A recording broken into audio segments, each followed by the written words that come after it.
Okay. So I'm very, very privileged to be on this panel, especially with four lovely ladies, me being the only guy. So I'm very excited in here.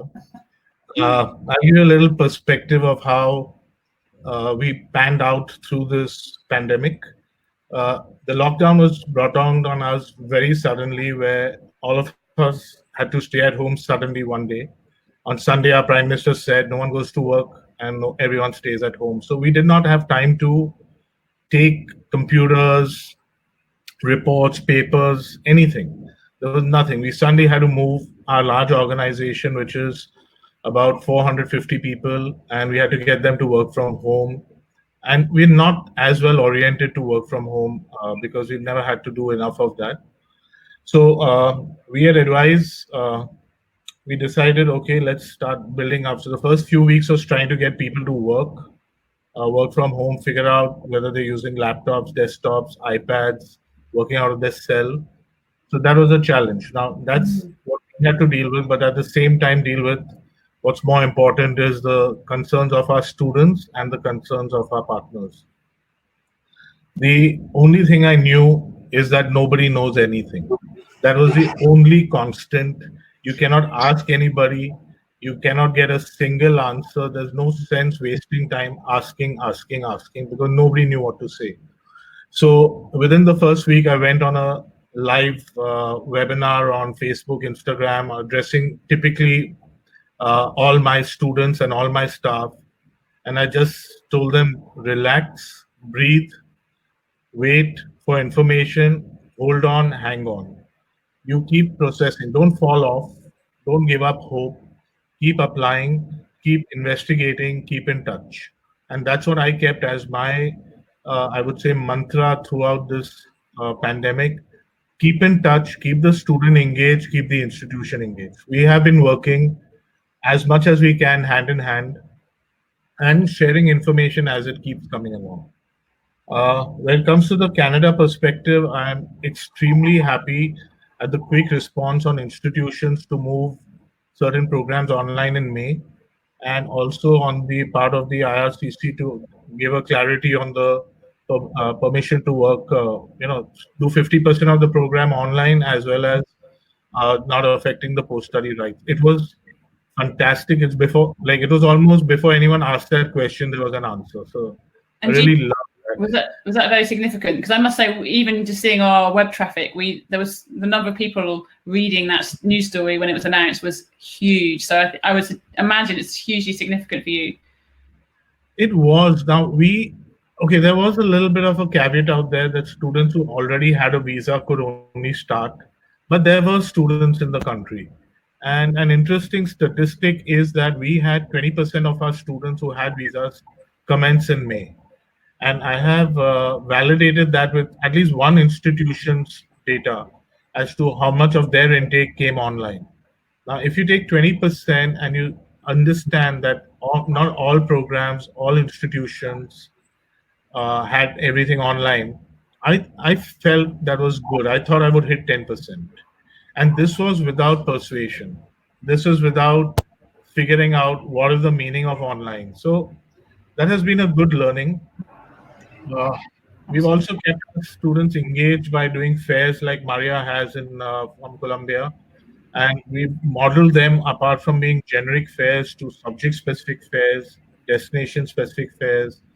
Now institution open days. We've gone one step further in engaging students, helping them to get loans online. So we're currently doing a bank loan event, just trying to think everything that we did offline, let's do it all online. And every day trying to reinvent the wheel. So it's just that the anxiety yet stays with all the students and parents. But we've got through May intake. September, there's a lot of anxiety, a lot of questions. As we go along, we'll try and discuss all that. So I'll stop here for now and be open to questions. Great, thank you. Just one question for me, and then I'm going to see which questions we have already coming in. But what are we've heard a lot about students being concerned, and I'm just looking at our poll results actually. The second poll for students who stayed overseas, what are their biggest challenges? And that's the ones already overseas, and that is adapting 57% of you have said adapting to online study well. I mean, I'm interested to know, Sushil, what your students, your clients' concerns are. Is it around time zones? Is it around platforms? Is it around having enough support? And are these the questions that you've been really needing your education partners to tell you? Okay, so we have, I ran an internal poll for my students. Now, Edwise is a fairly large company and we've been around 28 years and we recruit for many destinations. So we were close. In May, we couldn't have time to react, but for July, there's an intake for Australia. So I said, okay, we have most of our answers. This is the time for a poll because sometimes polls are coming in too early. When you don't have answers, you can't ask the right questions. Again, a poll for Australia showed that 23% of the students were ready to go on online. That was again without persuasion. And they really want to know what is the definition of online, because like institutions differ on campus-based programs and facilities and uh, how do you distinguish between online programs. They want to know whether online is the real thing. They want to know about what is the census date. Is the same census date going to be maintained for refund or change of intention, or is it going to be extended? uh, will money be given back on a change of mind, or are they only allowed to move on to a campus-based program? It's like, can I say, oh, I do not want to study at X institution, I want to drop out? Or is it, oh no, you do not like online, so you got to come, I mean, come offline, come to class? Uh, which courses are going online? Time zones, are they going to be interactive? Uh, so these are typically the kind of institution questions that we asked in the poll, and these are the concerns that students have. Most of these had like 60% plus people asking Okay. these. So in India, yes, we have challenges with data and bandwidth speeds. And right now, in fact, I'm sitting here with 3 internet connections because I'm most often in a webinar, one fails, and that's in an urban part of the country. So it does happen. Good planning, Nadia. We won't have that much space because of the offices are already well staffed with our own people. But there are institutions which are computer institutions that can have space. And in India, we had a concept of cyber cafes. You can get into cyber cafes. So depending on the length of the online instruction, that it can be worked out, and it's something we agents can help figure out a way. It's if you take that ahead, we can see that it's a program that is completed. So tuition fee, when a student's coming to Canada traveling, is going to be in a class, they've got a mindset at what the fee is.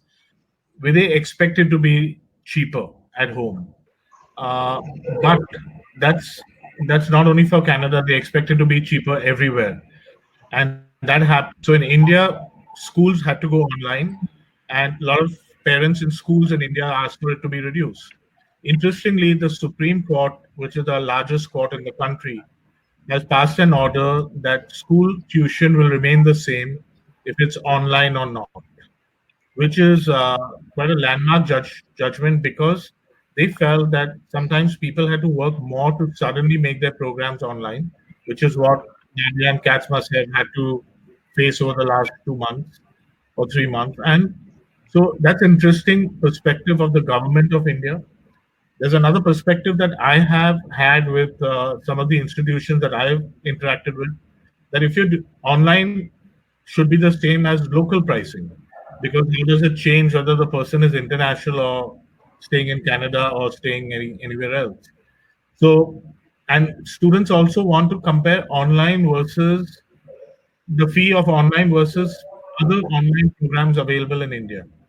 So I had a program which was a conversion event, which was with a delegate from an institution just 3 days ago, online versus offline. And this was for the about the rest of the students, the 80% that did not select to go online. And I wanted to get into a learning experience on objection handling as to what are their problems so I can go back to the institution. And online, the fee was one of the big ones.